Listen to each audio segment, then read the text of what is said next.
to make it easy for Kenyans to do business, to encourage business people, to encourage entrepreneurs, to process their licenses and whatever else they need from your offices so that they can create business and enhance investment in this country. So, Rais wetu, as we commission 3,900 young people here today to come and serve this country, our brothers yesterday were commissioning a larger group of young people to throw stones and create chaos in the city.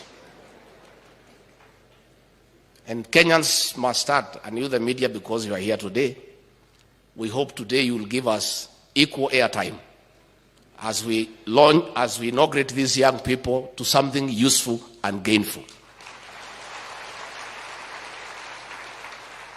You gave those people the whole day coverage to throw stones, to steal, to loot, to create noise, to create confusion, the whole day. We trust today you will be responsible enough to give this function equal coverage. As young people are being inducted into productivity.